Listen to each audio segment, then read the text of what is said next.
Hey guys, this is Slentay. Today I wanted to talk about The Orville. The Orville is a show where it's pretty much Star Trek, but it's not Star Trek, which it probably could be Star Trek.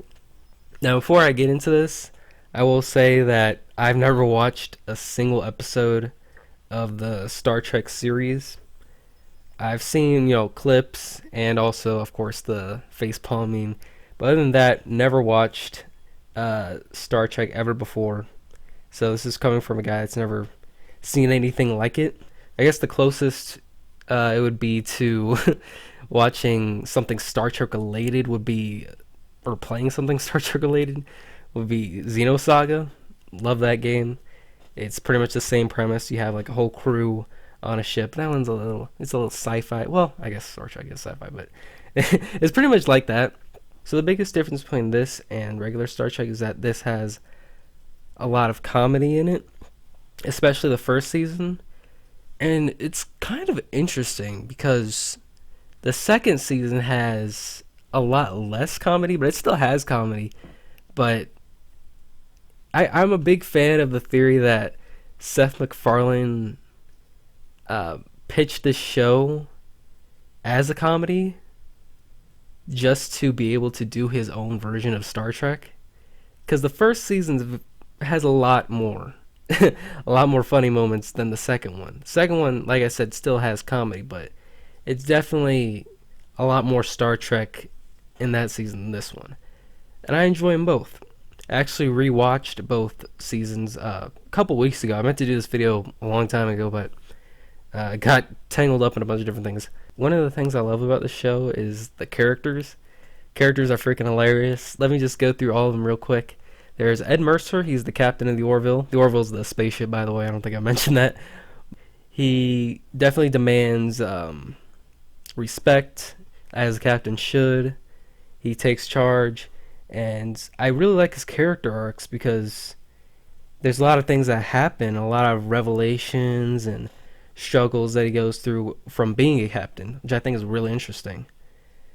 And there's also this other character named Kelly, who actually turns out, minor spoilers, to be his ex-wife as his second in command. So you can already tell there's going to be some interesting things going on there. And their dynamic is really good. You can tell they were previously in a relationship because they both know each other really well. Like, one of my favorite jokes from the series is he's doing this speech about, oh yeah, glad to meet you guys. He has this like whole speech about like our diversity and we hope to hope you guys join the union. And then he sits down and Kelly's like, wow, that was a good speech. He's like, yeah, I just copied that from 9 different people. There's also Bortus, which I was actually on my rewatch. I was watching this with another person, and that was definitely her favorite character. I might have her on here a little later on, but yeah, Bortus. He's a Mocklin, and there's a lot of crazy stuff with his specific race. Fantastic character. I love his way of talking. His way of talking is very straight, very straightforward. So it's like, what is this? Or what is a cigarette? Yeah, I might put some like pretty funny pictures on here. He has a lot of great moments.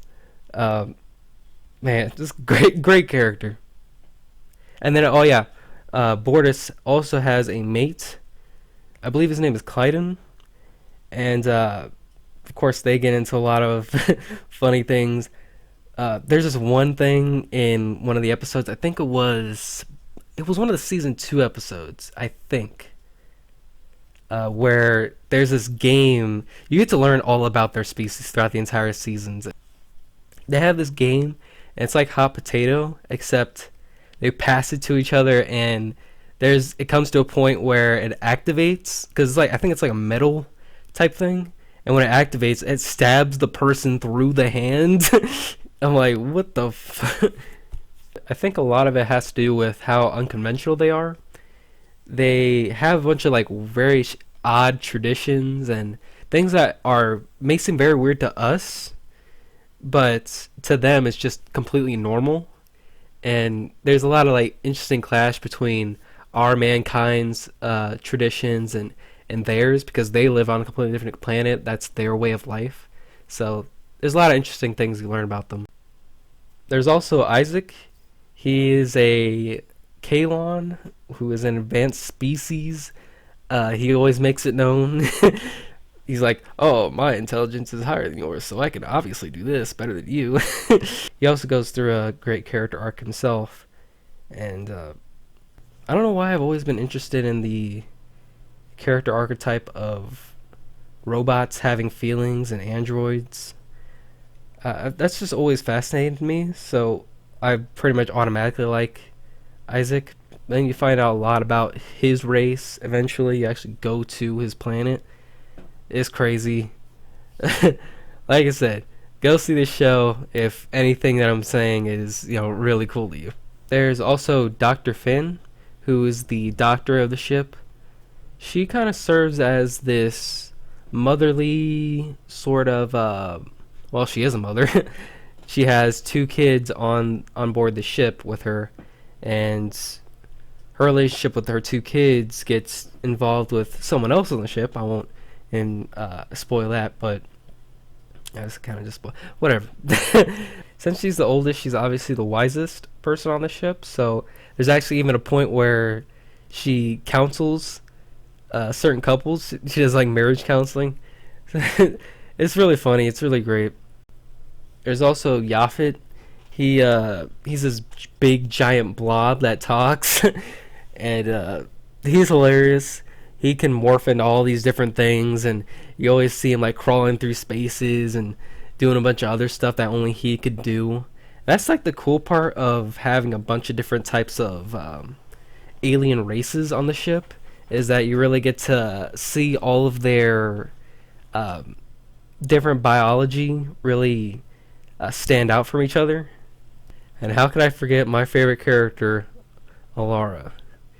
First off, Olara, I think she is insanely cute. I don't really use that word too much, but her character, really cute.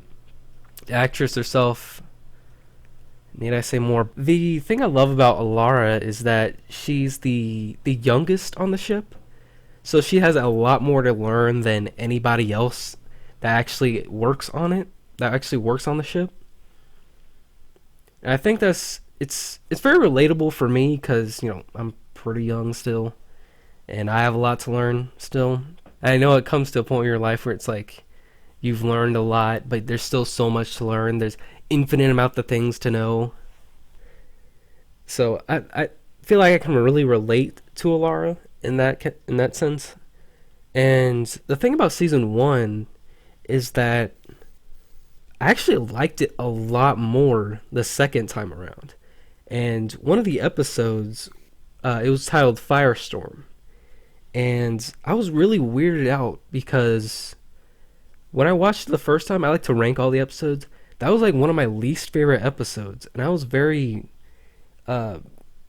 confused about that, because it stars Olara as pretty much the main character of that story. So I was like, why did I not like that? It had my favorite character in it. But then I watched it again. I'm like, this is actually really good. It's an episode where, I don't spoil too much about it, but a lot of weird stuff starts happening on the ship.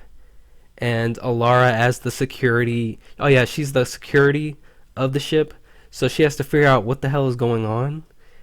And it's really cool, the twist at the end. But again, I won't spoil it. But yeah, she's by far my favorite character. Oh yeah, she's Selayan. Forgot about that. What that means is that in Saleya, there's two types of people. There's the intellectual type, and there's the physical, really freaking strong type. And she's the really strong type. There's also a brand new character introduced in the second season.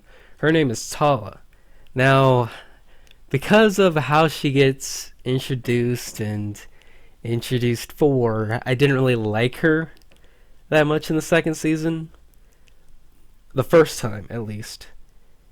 But the second time I watched the season 2, I actually liked her a lot more that time around, because the first time I thought they didn't really develop her too much to the point where I didn't really like her. She was just in the background. But now, after watching it again, I see, okay, she has this moment, she does this and that.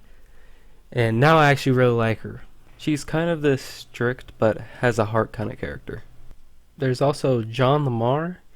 He, one thing I really like about him is in one of the episodes, it's probably my favorite episode. Well, probably my second favorite. I think it was called Majority Rule. It's where they go to this planet and that's like ran on a like and dislike rating. It's really cool. If there's any episode you should watch, it should be that one. Watch all of them, but that one, he ends up doing something that gets him pretty much so many dislikes to the point where he gets tried to not get corrected in that episode, and you'll find out what that means in the episode. He also goes through actually potential promotion given to him, and he kind of has to prove himself on his previous credentials, because it's one of those things where you don't really see someone as what they are, if that makes sense. Gordon's another one of my favorite characters.